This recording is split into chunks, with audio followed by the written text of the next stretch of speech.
नमस्कार साथियों, स्वागत है आप सभी का अंकित इंस्पायर्स इंडिया पर। दुनिया में एक और युद्ध का आगाज हो चुका है और इस बार युद्ध थाईलैंड और कंबोडिया के बीच में है। थाईलैंड नाम सुनने के बाद आपके मन में युद्ध वाली फीलिंग नहीं आती। लगता है कि लोग यहां तो व्यापार टूरिज्म के लिए जाया करते हैं भाई, और ऐसे में ये लोग झगड़ किस बात पर रहे हैं, ऐसा क्या है? आज के सेशन में हम यही बताने का प्रयास कर रहे हैं। और विशेष रूप से ये चर्चा इसलिए खास है क्योंकि जहां युद्ध हो रहा है वहां के नजारे बड़े विचित्र आ रहे हैं। विचित्र कुछ इस तरह के हैं कि मिसाइलें सड़क पर रख करके चला दी जा रही हैं और तस्वीरें इस तरह से निकल कर आ रही हैं जैसे कि कोई दिवाली के समय तमंचा चलाकर चला गया हो। इस तरह की तस्वीरें हैं कि सैनिक जा करके शरण ले रहे हैं, लोग आसपास के क्षेत्रों में छुप करके शरण ले रहे हैं। दोनों तरफ से गोलीबारी चल रही है। शरण लेते हुए लोग और भागती हुई लोक जनता सड़कों पर दिखाई दे रही हैं। आसपास के गांवों में हुई टूट फूट, शरण लेते हुए लोग दोनों ही देशों में देखे गए हैं। और ऐसे में हेडलाइंस बनती है कि थाईलैंड और कंबोडिया के बीच में बॉर्डर क्लैशेस हो चुके हैं। थाईलैंड ने F-16 तैनात कर दिए हैं, लगभग 10 लोगों के मारे जाने की खबर आ रही है। इसी बीच में कंबोडिया ने यूनाइटेड नेशन सिक्योरिटी काउंसिल से कहा है कि अर्जेंट मीटिंग बुलवाइए, थाईलैंड ने हम पर हमला कर दिया है। चलिए साहब, लोग मरे हैं थाईलैंड के, कंबोडिया पहुंचा है जाकर के यूएनएससी की, सर जल्दी से मीटिंग बुलाइए, हम पर हमला हो गया है। इन सब के बीच में जो सबसे इंटरेस्टिंग बात वो ये कि ये झगड़ा हो रहा है एक टेंपल के लिए, और वो टेंपल एक शिव मंदिर है। सावन का महीना और शिव मंदिर के लिए होता ये संघर्ष। आज के सेशन में बड़ा ही अद्भुत संयोग होगा, ये चर्चा भी।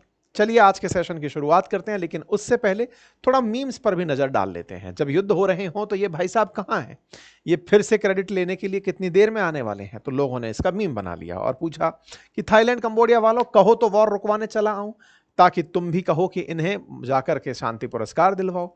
एक तस्वीर और भी निकल करके आई कि जाइए भाई तुम लोग झगड़िए, तब तक हम मसाज करा कर लौटते हैं। खैर, मीम वालों ने अपना काम बढ़िया से किया, आप भी छोटा सा काम कर लीजिए, और वो ये है कि अंकित इंस्पायर्स इंडिया की तर्ज पर हमने अंकित इंस्पायर्स राजस्थान नाम से राजस्थान की खबरों के लिए एक चैनल बनाया है।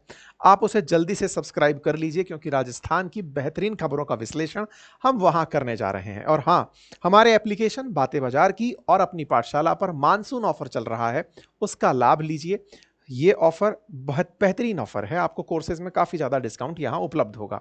तो चलिए शुरुआत करते हैं आज के सेशन की। पहले थोड़ा मैप समझ लेते हैं। आपके सामने भारत, और भारत के साथ साथ दिशाओं का अध्ययन अगर कर लिया जाए तो एक टर्मिनोलॉजी है, दैट इज आसियान, वो समझ में आ जाती है। हम भारत से अगर दिशाओं को पढ़ना शुरू करें तो ऊपर की तरफ नॉर्थ, नीचे की तरफ साउथ, राइट में ईस्ट, लेफ्ट में वेस्ट दिखाई पड़ता है। ईस्ट और साउथ के मध्य में ये जो जगह है, ये south east, south east, south east का ये जो एसोसिएशन है इसे आसियान कहते हैं, association of south east Asian nation. In south east Asian Nations में यहां पर थाईलैंड आपको दिखाई दे रहा है, और एक छोटू सा देश यहां पर दिखाई दे रहा है गल्फ ऑफ थाईलैंड में खुला हुआ, जिसका नाम कंबोडिया है। अब मैं थोड़ा इसे जूम कर देता हूं, यह आपको फिर इस तरह से दिखाई देता है, थाईलैंड और कंबोडिया। थाईलैंड और कंबोडिया को दोनों को अलग से निकाल कर दिखाता हूं तो ये कुछ इस तरह से है। थाईलैंड एक बड़ा देश है, कंबोडिया छोटा देश है। थाईलैंड के अंदर आबादी लगभग 7.25 करोड़ है, कंबोडिया के अंदर आबादी 1.5-2 करोड़ है। दोनों देशों के बीच में संघर्ष की वजह को समझने के लिए इतिहास जानेंगे, लेकिन पहले करंट संघर्ष जान लीजिए। करंट संघर्ष यह है कि दोनों देशों के बीच झड़प चल रही है। 12 लोगों की मौत बताई जा रही है, 14 लोग घायल हो गए हैं। थाईलैंड के स्वास्थ्य मंत्री का कहना है कि हमारा एक सैन्यकर्मी और 11 नागरिक मारे जा चुके हैं। इससे पहले सीमा पर एक लैंड माइन के अंदर विस्फोट से एक थाई सैनिक घायल हुआ था, जिसके चलते सारा कलेश हुआ था। इसके बाद दोनों देशों के बीच में जैसा होता है वही हुआ, गोलाबारी होना शुरू हुई, लोग अपने अपने ठिकानों में शेल्टर लेते हुए नजर आए।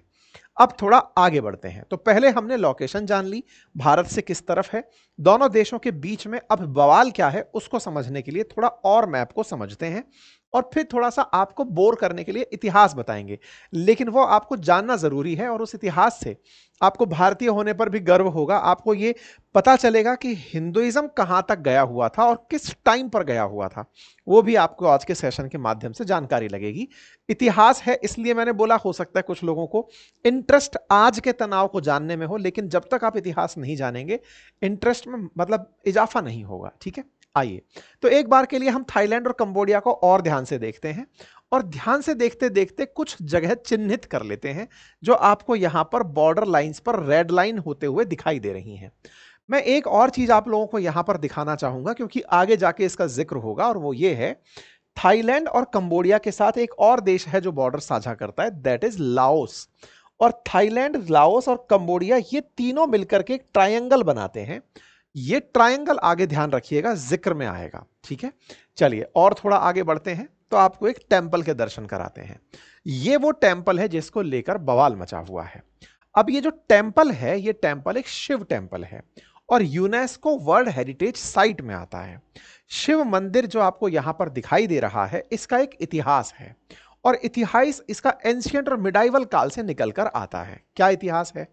इतिहास ये है कि जिसे मैप पर अभी आप थाईलैंड और कंबोडिया देख रहे थे, पहले कभी थाईलैंड और कंबोडिया एक साथ खमेर एम्पायर के नाम से हुआ करते थे। मतलब कि ये दोनों देश, जैसे थाईलैंड और यहां पर जो कंबोडिया जो आज का है, ये पूरा की पूरा एक ही साम्राज्य हुआ करता था, एक ही साम्राज्य हुआ करता था 13th सेंचुरी तक। ऐसे में 13th सेंचुरी के बाद में यहां पर डिक्लाइन होना शुरू हुआ। तो 12th से लेकर 13th सेंचुरी, मतलब लगभग 1100 से लेकर के 1299 तक ये पूरा पूरा एक ही क्षेत्र हुआ करता था। धीरे धीरे यहां पर कुछ परिवर्तन होने शुरू हुए, और उन परिवर्तनों में यहां पर एक डिवीजन साफ साफ दिखाई पड़ने लगा। क्या डिवीजन दिखाई देने पड़ा? ये जो खमेर नाम का एम्पायर था, इस खमेर नाम के एम्पायर में विभाजन होना शुरू हुआ, और उस विभाजन के बाद में यहां से ये जो क्षेत्र है, जो थाईलैंड, जो आज का थाईलैंड है, ये सियाम नाम से आगे बढ़ने लगा, और कंबोडिया के अंदर खमेर एम्पायर के एंसेस्टर्स रहने लगे। यानी कि समय के साथ दोनों में विभाजन हुआ, और विभाजन होते होते जो सियाम, जिसे आज आप थाईलैंड कहते हैं, पहले ये सियाम के नाम से जाना जाता था, ये सियाम अलग होते हुए खमेर से अपने आप को अलग कर लिया। यानी कि ये एरिया टूटना शुरू हुआ सन 1400 के आसपास। जब ये टूटना शुरू हुआ तो यहां की जो विरासतें थी, जो यहां की ऐतिहासिक इमारतें थी, वो कौन से किस देश में जाएंगी, और दूसरा कहां पर बॉर्डर दोनों के बीच प्रस्तावित होगा, इसे लेकर के डिस्प्यूट होना शुरू हुआ। इसी डिस्प्यूट में इस टेंपल का नंबर आया। ये जो टेंपल आप देख रहे हैं, ये प्रेह विहार के नाम से टेंपल है। ये प्रेह विहार नाम का टेंपल आज 17 साल हो चुके हैं लगातार ये यूनेस्को वर्ल्ड हेरिटेज में बना हुआ है। जब आप इस टेंपल को इस नजरिए से देख रहे हैं तो आपको दिखाई देगा एक प्लेन पर बना हुआ टेंपल, लेकिन अगर आप और थोड़ा आगे चलकर देखेंगे तो आप पहचानेंगे कि इसके जस्ट बाहर इस तरफ जैसे ही निकल रहे हैं, एक गहरा गड्ढा है। ये चारों तरफ जो आपको गड्ढा दिखाई दे रहा है, ये असल में एक खाई है, और उसके नीचे बसा हुआ प्लेन है। मतलब ये टेंपल एक पहाड़ी के टॉप पर बसा हुआ है। ये जो पहाड़ी का टॉप है ना, ये पहाड़ी का टॉप किस देश में है, इसी को लेकर सारा कलेश है। ये प्रेह विहार नाम का टेंपल, जो कि 11वीं 12वीं शताब्दी में बना था, इस टेंपल का पहाड़ी थाईलैंड में है या फिर कंबोडिया में है, इसे लेकर के आज पहली बार नहीं, इससे पहले भी झगड़े हो लिए हैं, और झगड़े युद्ध तक बदले हैं। ठीक है साहब। नीचे की तरफ जो एरिया दिखाई दे रहा है, ये कंबोडिया है, और इस पहाड़ी से इतर, यानी कि इस तरफ अगर आप चल देंगे तो ये पहाड़ी पर ही ऊपर चल जाता है, वो थाईलैंड का एरिया है। ये जो जगह है ये विवाद में है, यूनेस्को वर्ल्ड हेरिटेज साइट होने के बाद ज्यादा विवाद में है। ऐसा क्या हुआ? तो आइए प्रेह विहार के बारे में जानते हैं। प्रेह विहार यहां पर, मतलब कंबोडिया के अंदर, जहां पे अंकोर वाट करके एक और टेंपल मिलता है भगवान विष्णु का, सबसे बड़ा टेंपल दुनिया में जिसे कहा जाता है, प्रेह विहार भी ऐसे ही एक टेंपल है। और इस टेंपल के अंदर 11वीं 12वीं शताब्दी के अंदर जब खमेर एम्पायर यहां चला करता था, वो हिंदुइज्म को माना करता था। हालांकि धीरे धीरे यहां पर बुद्धिज्म भी फैला, लेकिन जब बात हिंदुइज्म की होती है तो बहुत ही पुराने कालखंड में हिंदुइज्म के जो प्रमाण हैं, उनमें आपको खमेर एम्पायर कंबोडिया और थाईलैंड में संयुक्त रूप से दिखाई पड़ता है। ये तस्वीरें जो आप देख रहे हैं, इन तस्वीरों में थाईलैंड और कंबोडिया दोनों मिलकर के जब बाद में विभाजन की तरफ बढ़ने लगे, तो थाईलैंड सुखोथाई किंगडम के साथ आगे बढ़ने लगा, और खमेर एम्पायर कंबोडिया तक सीमित रहने लगा। धीरे धीरे समय बढ़ता गया, यूरोपियन पावर्स यहां पर कब्जा करने के लिए पहुंचते रहे। थाईलैंड पर सियाम, जिसे थाईलैंड के नाम से आज जानते हैं, जिस पर कि सुखोथाई किंगडम काम किया करता था, उस पर किसी का कब्जा नहीं हुआ, लेकिन कंबोडिया जहां खमेर एम्पायर हुआ करता था वहां पर फ्रांसीसियों का कब्जा हो गया। फ्रांसीसियों ने थाईलैंड से एक बॉर्डर डिसाइड करवाया और फ्रांसीसियों द्वारा कंबोडिया और थाईलैंड के बीच में बनवाए इस बॉर्डर के आधार पर दोनों देशों को अपने अपने क्षेत्र मिले। ये मैं सीधा पहुंचता हूं अब विश्व युद्ध के काल में। 1941 के बाद के दौर में प्रथम विश्व युद्ध जब चल रहा था, सॉरी द्वितीय विश्व युद्ध जब चल रहा था, उस समय जापान बड़ा एग्रेसिव होकर काम कर रहा था। जापान के साथ मिलकर थाईलैंड ने कंबोडिया के इस प्रे विहार मंदिर को झड़प लिया, अपने साथ में ले लिया। कंबोडिया इस बात की शिकायत करने इंटरनेशनल कोर्ट ऑफ जस्टिस पहुंच गया जब वर्ल्ड वॉर रुका, सेकेंड वर्ल्ड वॉर जब रुका। जब कंबोडिया पहुंचा तो इंटरनेशनल कोर्ट ऑफ जस्टिस, जो कि ऑलरेडी जापान को दोषी मानती थी, उस जापान के खिलाफ थाईलैंड को भी सजा सुनाई गई और कहा गया कि ये जो प्रे विहार टेम्पल है ये आपका नहीं है, ये थाईलैंड से निकल करके कंबोडिया को दिया जाना चाहिए। तो ये जो बॉर्डर आप देख रहे हैं, इस बॉर्डर पर ही ये प्रे विहार नाम का टेम्पल आपको दिखाई पड़ता है। बिल्कुल बॉर्डर पर बना हुआ टेम्पल है ये। एक तरफ थाईलैंड है, एक तरफ कंबोडिया है। थाईलैंड उत्तर की तरफ है, कंबोडिया दक्षिण की तरफ है, और इस तरह से यह टेम्पल बना हुआ है।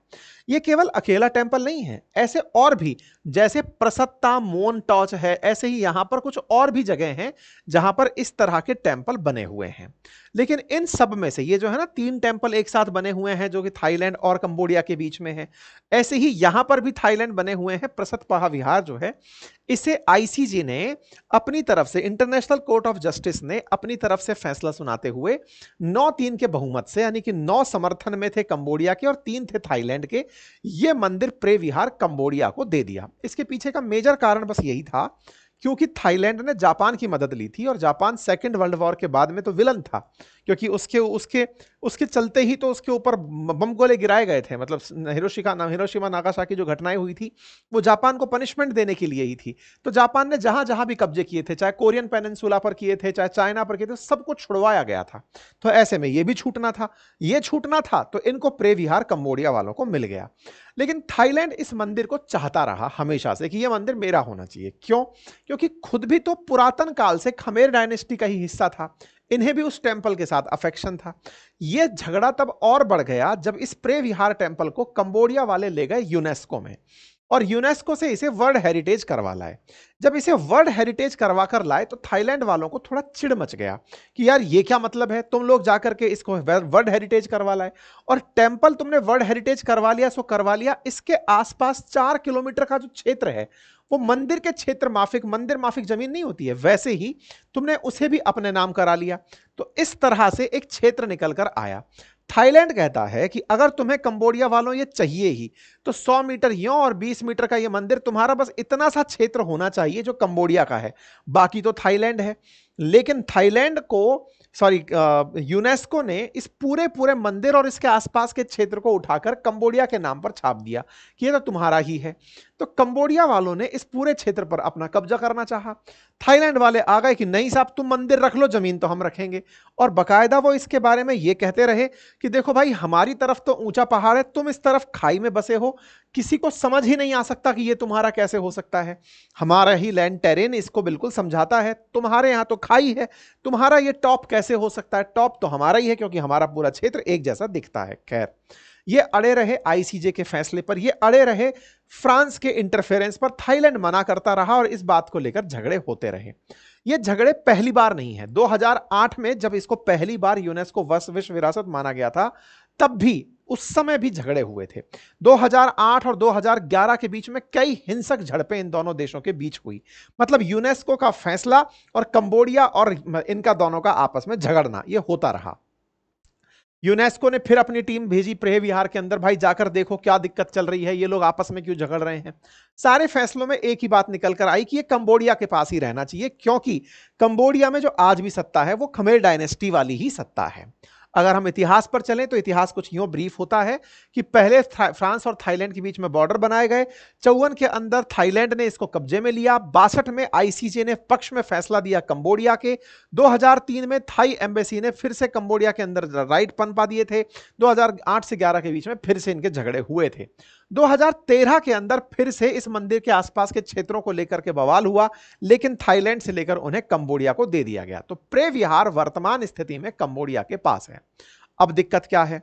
तो भाई एग्जैक्टली कंबोडिया जब इस क्षेत्र को अपने पास रखता है तो दिक्कत कहां से आती है? दिक्कत आती है एमराल्ड ट्रायंगल से। अब ये एमराल्ड ट्रायंगल क्या है, मैंने आपको थोड़ी देर पहले भी बताया था। मैं आपका ये मैप लाया हूं, मैं एक बार आप देखिए। थाईलैंड, लाओस और कंबोडिया, ये तीनों देश यहां पर एक साथ मिलते हैं, तो ये एमराल्ड ट्रायंगल के नाम से जाना जाता है। ये जो एमराल्ड ट्रायंगल नाम की जगह है ना, इस पर क्या हुआ, 28 मई के दिन कोई लैंड माइन फट गई और उसमें थाई सैनिक जो है ना वो घायल हो गया। थाई सैनिक घायल हुआ और उस घायल सैनिक के चलते यहां के प्रधानमंत्री को इस्तीफा देना पड़ गया, थाईलैंड के प्रधानमंत्री को। यह भी बड़ा रोचक किस्सा है साहब। एक सैनिक घायल होता है और प्रधानमंत्री को इस्तीफा देना पड़ता है। इसके पीछे की कहानी क्या है? अच्छा, इन पीएम को हो सकता है आपने प्रधानमंत्री अभी भारत के जब आसियान समिट में गए थे तब आपने इनको देखा होगा, ठीक है, अगर तस्वीरें अगर आपको याद आ रही हो तो। इनको इस्तीफा देना क्यों पड़ गया? सस्पेंड कर दिया गया, इस्तीफा तो मतलब हो ही जाएगा।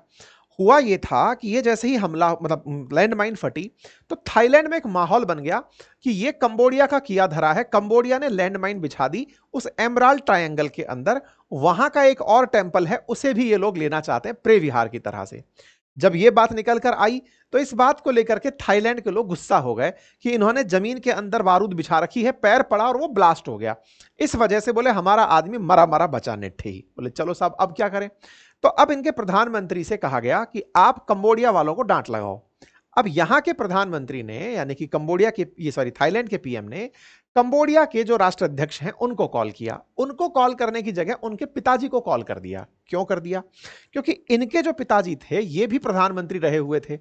इनके पिताजी का और कंबोडिया के जो राष्ट्राध्यक्ष हैं उनके पिताजी का, दोनों की मित्रता रही है। एक बार का ऐतिहासिक जानकारी है कि थाईलैंड में एक बार तख्ता पलट का प्रयास हुआ था तो इनके पिताजी ने भागकर कंबोडिया में ही शरण ली थी। तो इन्होंने उन्हें फोन किया और कहा पिताजी के दोस्त होने के नाते कि अंकल, कंबोडिया के पीएम को समझाइए कि वो थाईलैंड के साथ झगड़ा ना करें। इन्होंने बात को बहुत अच्छे से रखा, लेकिन अंकल कह करके ये बिल्कुल ऐसे ही हुआ जैसे कि आप बॉर्डर पर झगड़ा कर लिए और देश घर के जो मुखिया हैं वो आपस में बातचीत कर ले रहे हैं कि अरे अंकल जी देख लो ना, ये बच्चे झगड़ लिए यार, इस तरह से बात हो गई। ये बात को थाईलैंड वाले लोग बुरा मान गए। बुरा कैसे माने, ये बात पता कैसे चली? असल में ये बात लीक हो गई, फोन की बात लीक हो गई।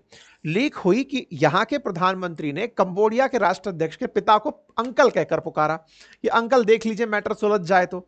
और कहते कहते इन्होंने अपने सैन्य अध्यक्ष के बारे में यह कहा कि हाँ वो थोड़े से रूड रहते हैं, उनको मैं समझाऊंगी, वो पता नहीं ऐसे ही झगड़ लिए होंगे।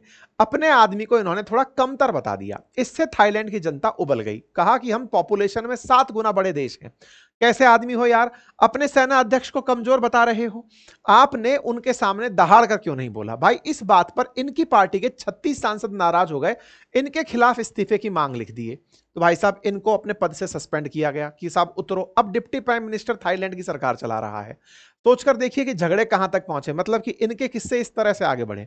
चलिए साहब, तो ऐसे में दोनों ये अंकल के चक्कर में दोनों बर्बाद हुए, वो तो खैर चलो हमने इतिहास बता ही दिया। अब क्या होता है कि ये कहानी 25 मई के आसपास की थी, वो मामला प्रधानमंत्री के इस्तीफे तक चलता रहा। अभी फिर से 23 तारीख के दिन कथित तौर पर फिर से एक थाई सैनिक के नीचे बम फट गया और बम फटा। और बम फटते ही थाईलैंड वालों ने कहा यार इन्होंने तो जानबूझ करके इस एमराल्ड ट्रायंगल और ये जो प्रे विहार टेंपल है यहां पर लैंड माइंस बिछा दी हैं कंबोडिया वालों ने। जैसे ही थाईलैंड वाले आए उनको गोलों से उड़ा दो, ऐसा करके बोले इस बार हम लोग नहीं सहेंगे। और इस बात को देखते हुए थाईलैंड की तरफ से फायरिंग शुरू हो गई। थाईलैंड की तरफ से फायरिंग शुरू हुई तो कंबोडिया तो बिल्कुल लगा के बैठा था कि लो बेटा हम फायरिंग करेंगे। दोनों एक दूसरे से झगड़ पड़े। तो उम्मीद है कि आपको यह बात समझ में आएगी झगड़ा क्यों हुआ।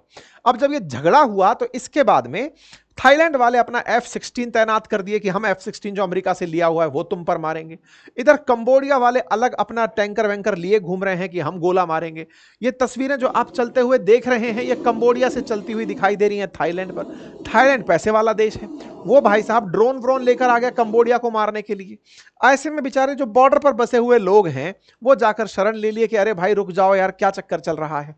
दोनों देशों को एक दूसरे के खिलाफ इस समय भरकर एक दूसरे से दुश्मनी निकालनी हो रही है। कंबोडिया वाले कह रहे हैं कि हम अपने लोगों को थाईलैंड नहीं भेजेंगे, थाईलैंड वाले कह रहे हैं हम कंबोडिया में नहीं भेजेंगे, फिल्म रोक देंगे, सब्जी रोक देंगे, टूरिज्म रोक देंगे, सब अपने अपने तरह से। एक ने दूसरे से अपने राजदूत बुला लिए। कंबोडिया वाले कह रहे हैं कि थाईलैंड ने बहुत ज्यादा गोले चला दिए साहब, हम यूएनएससी वालों जाओ थोड़ा शांति करवाओ। शांति के नाम पर अमेरिका का अभी तक रोल आया नहीं है, लेकिन हो सकता है उससे भी मांग लिया जाए। कुल मिलाकर के सब लोग झगड़ रहे हैं।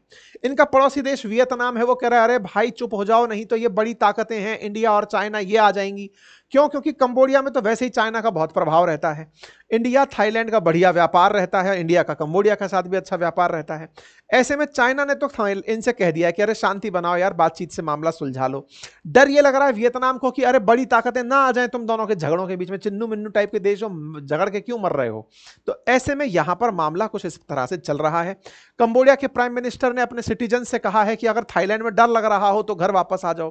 कुल मिलाकर के माहौल बना हुआ है थाईलैंड और कंबोडिया के बीच में। ठीक है साहब। अब आप में से कुछ लोग पूछेंगे भाई साहब हमारा थाईलैंड का टिकट बुक हो रखा है, जाए कि नहीं जाए। वहां पर अभी कोई दिक्कत आ नहीं रही है, बैंकॉक पटाया साइड तो खैर ठीक ही चल रहा है, बाकी तो आप गोवा घूमिए ना। हालांकि गोवा में आप लोगों को क्या घूमना है ये आपको बताने की जरूरत नहीं है, लेकिन कुल मिलाकर के हम अपने देश में भी बहुत अच्छे अच्छे बीचेस हैं, आप बढ़िया से आनंद लीजिए। बाकी हाँ, दो देशों के बीच में संघर्ष है, ट्रंप का इंतजार है कि वो कब युद्ध रुकवाते हैं। बाकी आपको क्या लगता है जरूर कमेंट बॉक्स में बताइएगा। फिलहाल के लिए इतना ही। चैनल पर नए हैं तो सब्सक्राइब कर लें। केवल इसी को नहीं, अगर आप राजस्थान की खबरों में इंटरेस्ट रखते हैं तो अंकित इंस्पायर्स राजस्थान नाम से हमने एक नया चैनल शुरू किया है, जिसका लिंक कमेंट बॉक्स में पिन है, जहां पर राजस्थान की खबरों का राजस्थान न्यूज एनालिसिस होगा, आप उसको भी सब्सक्राइब कर सकते हैं। बाकी मानसून ऑफर चल रहा है, अपनी पाठशाला बातें औजार की एप्लीकेशंस पर उनका लाभ सुनिश्चित करिए। Thank you so much.